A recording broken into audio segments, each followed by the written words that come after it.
নমস্কার, CNN 24 সান্ধ্যকালীন সংবাদে আপনাদের সবাইকে স্বাগত জানিয়ে সাথে রয়েছি আমি মাম্পি। আসুন দেখে নেওয়া যাক আজকের সংবাদ শিরোনাম। কালাইনে তীব্র এলপিজি সংকট, বুকিং করেও মিলছে না সিলিন্ডার, ক্ষোভ জনমনে।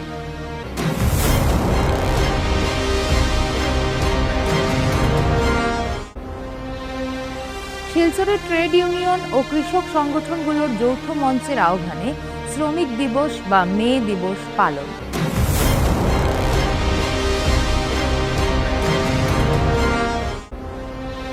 শ্রমিক কর্মচারী যৌথ মঞ্চের উদ্যোগে মহান মে দিবস উদযাপন।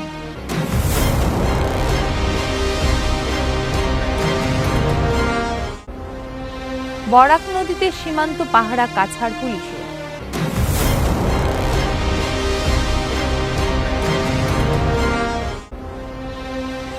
বেঙ্গালুরুতে হাসপাতালের দেওয়াল ধসে সোনাইর যুবক সহ 7 জনের মৃত্যু।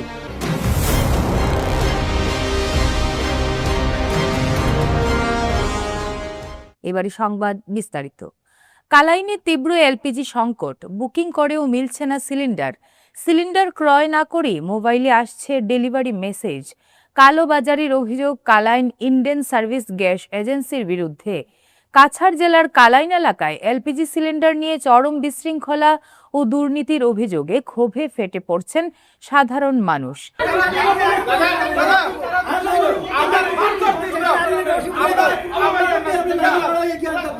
আমরা দাবি একটা হইল কি আমরা ইনো লাইন ধরতাম পারতাম না, গাড়ি সিলিন্ডার অফিসের সামনে সিলিন্ডার খালি করি আর কিছু লাগে না। আজকে খাইল ওই দেখো ওই এন পাঁচটা থেকে গুয়াত এখনো পর্যন্ত বেলুন মানুষ তারা যাইতো কই কই যাইতো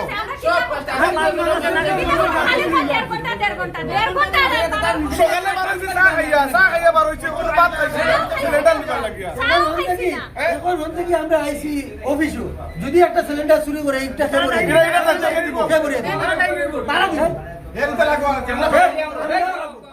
অভিযোগের তীর কালাইন ইন্ডিয়ান সার্ভিস গ্যাস এজেন্সির দিকে।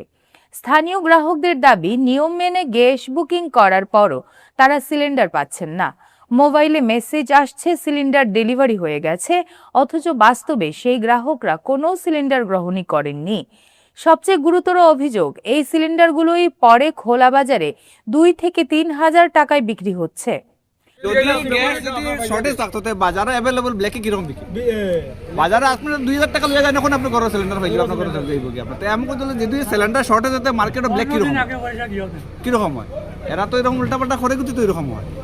ফলে বড় প্রশ্ন উঠছে, যদি গ্যাস এজেন্সি থেকে সিলিন্ডার বাইরে না যায় তবে কালোবাজারিদের হাতে এত সিলিন্ডার পৌঁছাচ্ছে কিভাবে?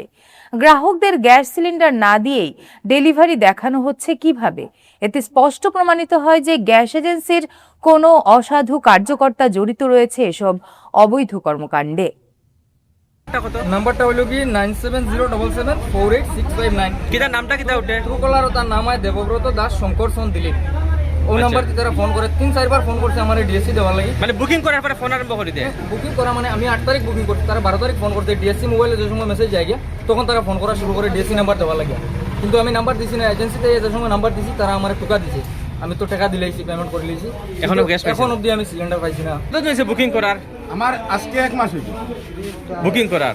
হ্যাঁ, বুকিং করার 1 মাস 2 দিন হয়ে গেছে। আমার 1 মাস হয়ে গেছে, ডেট ওভার হয়ে গেছে, 6 দিন আইছি। মানে আপনার টোকেন দিছে আপনারা কয় তারিখ নেওয়ার লাগিয়া? 30 তারিখ নেওয়ার লাগে, মানে 30 মার্চ। 30 মার্চ নেওয়ার লাগিয়া দিছে, কিন্তু এখনো পাইছেন নি আপনারা? পাইছেন না। ব্ল্যাকে পায় তারা, এই এজেন্সি থেকে তো ব্ল্যাকে পায়, ব্ল্যাকে দিতে এখান থেকে ব্ল্যাকে পাইনি, ওইটাতে তো ব্ল্যাকে পায় না। তারা কিটা করে বানাই 1500-2000 টাকা তারা ইয়ে করে ব্ল্যাকে বেচে, 2200 টাকা একটা ব্ল্যাকে বেচে। আমরা পাবলিকে খাইলাম না, আর ব্ল্যাকে তারা কিরকম বেশি ফাইলায়। আমরা দিন বাচ্চা স্কুলে দিয়ে, ছোট বাচ্চা স্কুলে দিয়ে এখন পর্যন্ত আমরা 5টা দিয়ে এখনো লাইনে আমরা আছি। আমরা বাচ্চা খানি তো স্কুলে করতে গিয়ে ভর্তি হয়ে বাচ্চা 5টা কেজি করে। আজকে তারা গ্যাস বুকিং করবো আর 15 দিন পরে গ্যাস নেওয়ার লাগে, তারা ডেট মতো আইলে পাওয়া যায় খাওয়াও তো যায় না।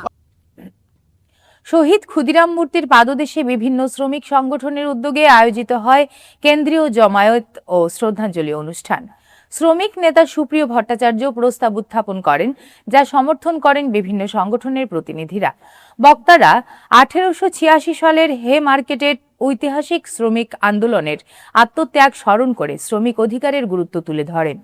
বর্তমান আর্থসামাজিক পরিস্থিতি, শ্রম আইন পরিবর্তন, ন্যূনতম মজুরি, শ্রমিক সুরক্ষা ও কৃষকদের ন্যায্য মূল্যের দাবিসহ বিভিন্ন ইস্যুতে উদ্বেগ প্রকাশ করা হয়। একই সঙ্গে শ্রমিকদের ঐক্যবদ্ধ হয়ে অধিকার আদায়ের আন্দোলন জোরদার করার আহ্বান জানানো হয়। সভা শেষে একটি যৌথ মিছিল শহরের বিভিন্ন পথ পরিক্রমা করে প্রেমতলার গোলদিঘি মলের সামনে গিয়ে সমাপ্ত হয়। শিকাগো শহরের হে মার্কেটে শ্রমিকরা যে ঐতিহাসিক আন্দোলন সংগঠিত করেছিল, সেই আন্দোলনকে শ্রদ্ধা জানাতে, সেই আন্দোলনের সঙ্গে সংহতি জ্ঞাপন করতে পৃথিবীর প্রত্যেকটি দেশেই আজকে 1 মে আন্তর্জাতিক শ্রমিক দিবস হিসাবে পালিত হয়ে আসছে। 1886 সালের পরে সেই ঐতিহাসিক আন্দোলনের ধারাবাহিকতায় পৃথিবীর প্রায় প্রত্যেকটা দেশেই শ্রমিকদের সংগঠন তৈরি হয়েছিল এবং শ্রমিকদের স্বার্থে বিভিন্ন সরকার কিছু আইন প্রণয়ন করেছিল। কিন্তু দুর্ভাগ্যের বিষয়, আজকে এই একবিংশ শতাব্দীর শ্রমিকরা সেই সমস্ত সুযোগ সুবিধা থেকে বঞ্চিত এবং এই বিশ্বে সাম্রাজ্যবাদ, পুঁজিবাদ যতই বিস্তার লাভ করছে, শ্রমিকদের অধিকার ততই সংকুচিত হচ্ছে। আমাদের দেশে আমরা লক্ষ্য করেছি বিগত 10 বছরে বিজেপি নেতৃত্বাধীন কেন্দ্রীয় সরকার ক্ষমতায় আসার পরে আমাদের শ্রমিক শ্রেণীর উপরে সবচেয়ে বড় আঘাতটা তারা এনেছে। তারা 29টা শ্রম আইনকে বাতিল করে, যে শ্রম আইনগুলির মধ্যে শ্রমিকদের কিছু স্বার্থ নিহিত ছিল, শ্রমিকদের কিছু স্বার্থ রক্ষা করা হয়েছিল এই পুঁজিবাদী ব্যবস্থার মধ্যেও, সেগুলিকেও তারা নস্যাৎ করে দিয়ে 4টি শ্রম সংহিতা তারা প্রবর্তন করেছেন। যে শ্রম সংহিতার বলে তারা মালিকদের কাছে, পুঁজিপতিদের কাছে শ্রমিক শোষণের সমস্ত অধিকার তুলে দিয়েছে। তারা শ্রমিকদের ধর্মঘটের অধিকার হরণ করেছে, তারা শ্রমিকদের ইউনিয়ন করার অধিকার হরণ করেছে। এইভাবে একের পর এক শ্রমিকদের উপরে তারা কালা আইন প্রবর্তন করছে। শুধু শ্রমিক নয়, কৃষকদের উপরেও আপনারা দেখুন যে 3টি কালা কৃষি আইন তারা প্রবর্তন করেছিলেন, যেটা কৃষকদের স্বার্থ বিরোধী। সেই আইনের বিরুদ্ধে লাগাতার 1 বছর কয়েক লক্ষ কৃষক দিল্লির পথে ধর্ণা দিয়েছিলেন। তখন আমাদের প্রধানমন্ত্রী তাদের প্রতিশ্রুতি দিয়েছিলেন যে তাদের দাবিগুলি তিনি বিবেচনা করে দেখবেন। বিভিন্ন কেন্দ্রীয় ট্রেড ইউনিয়ন, ফেডারেশন ও সামাজিক সংগঠনের যৌথ মঞ্চের উদ্যোগে আজ শিলচর সহ কাছাড় জেলার বিভিন্ন স্থানে মহান মে দিবসের রক্ত পতাকা উত্তোলন করা সহ বিভিন্ন কার্যসূচির মাধ্যমে দিনটিকে শ্রমিক সংহতি দিবস রূপে পালন করা হয়। শিলচরে এই উপলক্ষে আয়োজিত অনুষ্ঠানে শ্রমিক কর্মচারী যৌথ মঞ্চের পক্ষে শহীদ ক্ষুদিরাম মূর্তির সামনে রক্ত পতাকা উত্তোলন করেন হায়দার হুসেইন চৌধুরী। শহীদ বেদিতে মাল্যদান করেন দেবদত্ত বিশ্বাস। মে দিবসের শ্রমিক শ্রেণীর স্বার্থ সম্বলিত প্রস্তাব পেশ করেন সুপ্রিয় ভট্টাচার্য। প্রস্তাবের সমর্থনে একে একে বক্তব্য রাখেন। এই জমায়েত সাম্প্রতিক প্রয়াত শ্রমিক নেতা রফিক আহমেদের প্রতি শ্রদ্ধা জানানো হয়। পরে দুর্যোগপূর্ণ আবহাওয়ার মধ্যেও শতাধিক শ্রমিক কর্মচারীদের এক মিছিল বিভিন্ন পথ পরিক্রমা করে নাজিরপট্টি গোলদিঘি মলের সামনে সমাপ্ত হয়। শ্রমিক তথা শ্রমজীবী মানুষকে শোষণ করার এক ব্যবস্থা মাত্র। সেই অবাঞ্ছিত অমানবিক ব্যবস্থার মধ্যে থেকে শুধুমাত্র কিছু অধিকার আদায়ের মধ্যেই নিজেদের সংগ্রামকে সীমাবদ্ধ না রেখে এই ব্যবস্থাকে সমূলে উৎপাটন করে তার জায়গায় শ্রমিক শ্রেণীর নেতৃত্বে সমাজতান্ত্রিক রাষ্ট্র ব্যবস্থা প্রতিষ্ঠা করাই হলো শ্রমিক আন্দোলনের চূড়ান্ত লক্ষ্য। এই লক্ষ্যে পথ চলার সংগ্রামে মে দিবস হলো প্রেরণার উৎস এবং নতুন করে শপথ গ্রহণের দিন। আজকের এই সমাবেশ কঠোর ভাষায় নিন্দা জানাচ্ছে ইসরায়েলি জিওনিস্ট ফ্যাসিস্ট সরকার ও তার মিত্র আমেরিকান সাম্রাজ্যবাদী ট্রাম্প সরকারকে, যারা গত প্রায় 1.5 বছর ধরে প্যালেস্তাইনের গাজা এবং ওয়েস্ট ব্যাংকে নির্বিচারে গোলাবর্ষণ করে হাজার হাজার নিরপরাধ নারী, শিশু ও নাগরিককে হত্যা করে চলেছে এবং গত প্রায় 2 মাস ধরে পারমাণবিক অস্ত্র মজুত রাখার অজুহাত দেখিয়ে ইরান সহ লেবানন ইত্যাদি দেশে ধ্বংসলীলা চালাচ্ছে। এই সমাবেশ লক্ষ্য করছে যে সাম্প্রতিক সময়ে ইউরোপ, এশিয়া সহ বিভিন্ন দেশ তাদের সামরিক খাতে বাজেট বরাদ্দ মাত্রাতিরিক্ত হারে বৃদ্ধি করছে, যা বিশ্ব শান্তি, বিশ্ব পরিবেশ ও মানব কল্যাণ প্রকল্পের বিরুদ্ধে এক হুমকি স্বরূপ। বরাক নদীতে সীমান্ত পাহারা কাছাড় পুলিশের। শুক্রবার কাছাড়ের এসএসপি সঞ্জীব শইকিয়া এবং লক্ষ্মীপুরের ডিএসপির নেতৃত্বে দুর্গম জিরিমুখ অঞ্চলে নদীপথে টহল দেন। বরাক নদী বরাবর মণিপুর সীমান্ত সুরক্ষিত করার পাশাপাশি অবৈধ যাতায়াত ব্যাহতের জন্য এই টহল দেওয়া হয়। এতে সীমান্ত অঞ্চলের নিরাপত্তা নিশ্চিত বলে জানানো হয়। কর্ণাটক রাজ্যের বেঙ্গালুরুর শিবাজীনগরের প্রবল ঝড় বৃষ্টির মধ্যে হাসপাতালের সীমানা দেওয়াল ধসে কাছাড় জেলার সোনাইয়ের এক যুবক সহ মোট 7 জনের মর্মান্তিক মৃত্যু হয়েছে। নিহত যুবক শিবপুর জিপির রূপাইবালি গ্রামের বাসিন্দা পাখি মিয়া লস্করের পুত্র আক্তার হোসেন লস্কর ওরফে নাসিম। তার বয়স ছিল মাত্র 18 বছর। জানা গেছে, অসুস্থ ক্যান্সার আক্রান্ত বাবার চিকিৎসা ও সংসার চালানোর দায়িত্ব কাঁধে নিয়ে অল্প বয়সেই কর্মসূত্রে বেঙ্গালুরু গিয়েছিলেন আক্তার। বুধবার বিকেলে প্রবল ঝড় বৃষ্টির সময় কর্মস্থল থেকে ফেরার পথে সড়কের ফুটপাতের অস্থায়ী শেডের নিচে আশ্রয় নেন তিনি। তখন সেখানে আরো কয়েকজন পথচারীও দাঁড়িয়েছিলেন। হঠাৎ প্রবল ঝড়ো হাওয়ার তাণ্ডবে ফুটপাত ঘেঁষা হাসপাতালের পুরনো সীমান্তার দেওয়াল ভেঙে পড়ে। ঘটনাস্থলে মৃত্যু হয় আক্তার হোসেন সহ 7 জনের। নিহতদের মধ্যে একটি শিশুও রয়েছে। কণ্ঠ থেমে গেলেও সবার হৃদয়ে এখনো অমর রয়েছেন জুবিন। তারই জলজ্যান্ত প্রমাণ পাওয়া গেল এক বিশেষ সান্ধ্যকালীন অনুষ্ঠান শ্রীভূমিতে। বৃহস্পতিবার শহর শ্রীভূমির অন্যতম সাংস্কৃতিক সংগঠন নৃত্যশ্রী কলানিকেতনের কর্মকর্তারা কিংবদন্তি কণ্ঠশিল্পী জুবিন গার্গের শ্রদ্ধাঞ্জলি জ্ঞাপন করতে অনন্য প্রয়াস নেন, যা সবার হৃদয়ে অত্যধিক নাড়া দেয়। না ফেরার দেশে পাড়ি দিলেও এখন পর্যন্ত জুবিন সবার হৃদয়ে অমর রয়েছেন। তারই এক বিশেষ প্রয়াস নেন আয়োজক কর্মকর্তারা। শ্রীভূমির সাংস্কৃতিক অঙ্গনে দাপিয়ে বেড়ানো নূপুর নৃত্যালয়ের শিল্পীরা হার্টথ্রোব জুবিনের প্রতি শ্রদ্ধাঞ্জলি জ্ঞাপন করে তাদের প্রতিটি কার্যক্রম উৎসর্গ করেন জুবিন গার্গের প্রতি। সংগঠনের প্রত্যেক শিল্পীর বিশেষ নিবেদন সবার হৃদয়ে নাড়া দেয়। পরবর্তীতে কলামন্দির, গীতবিতা নৃত্য কলাক্ষেত্র, নৃত্যনীর, আরকে একাডেমি, নৃত্যশ্রী কলানিকেতন ইত্যাদি সংস্থার শিল্পীরা নিজেদের নিবেদন মেলে ধরেন জুবিন গার্গের প্রতি বিনম্র শ্রদ্ধা জ্ঞাপন করতে।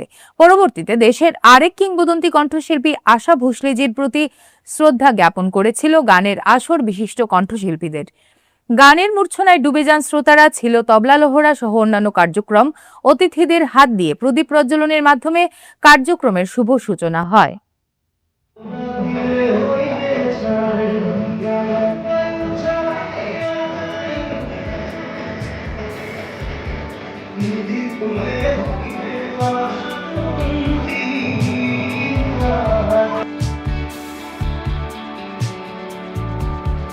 সংসদে যারা নারী শক্তি বিল পাস করার ক্ষেত্রে বিরোধিতা করলেন, সেই সব বিরোধী রাজনৈতিক দলের নেতাদের বিরুদ্ধে সোচ্চার প্রতিবাদ জানিয়ে বিজেপির উধারবন্দ মণ্ডল মহিলা মোর্চার সদস্যরা বৃহস্পতিবার রাজপথ কাঁপালেন। উধারবন্দ ব্লক অডিটোরিয়াম প্রেক্ষাগৃহের ফটকের পাশ থেকে বের করা হলো একজন মহিলা আক্রোশ পদযাত্রা।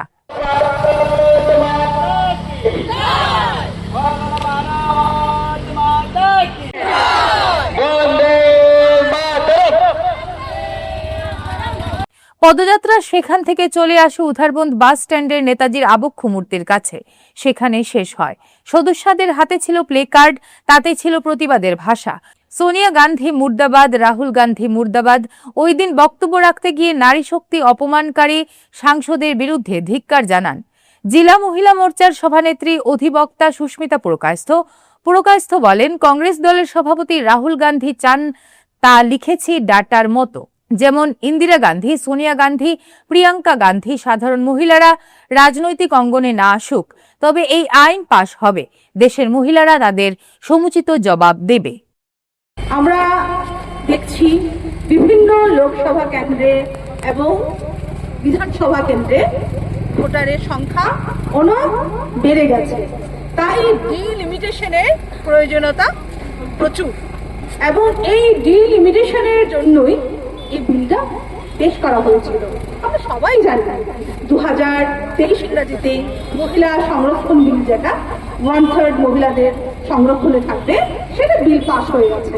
কিন্তু সেটাকে সুস্থ সুন্দরভাবে যদি পরিচালনা করতে হয় তাহলে ডিলিমিটেশনের একান্ত প্রয়োজন, এবং সেই উদ্দেশ্যেই এই বিলটা পেশ করা হয়েছিল লোকসভাতে। কিন্তু বিরোধীরা, কংগ্রেস তথা তৃণমূল কংগ্রেস এবং বিভিন্ন বিরোধীরা সেটা ওরা অপোজ করেছে। ওরা ভাবে যে মহিলারা শুধু পিছনেই পড়ে থাকবে, একমাত্র প্রিয়াঙ্কা গান্ধী, সোনিয়া গান্ধী আর আমাদের শিলচরের তৃণমূল কংগ্রেস নেত্রী সুস্মিতা দেবী শুধু এগিয়ে থাকবে।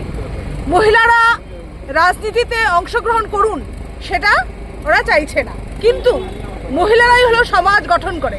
একটা সুন্দর সমাজ গঠন করতে গেলে মহিলাদের অবদান অপরিসীম।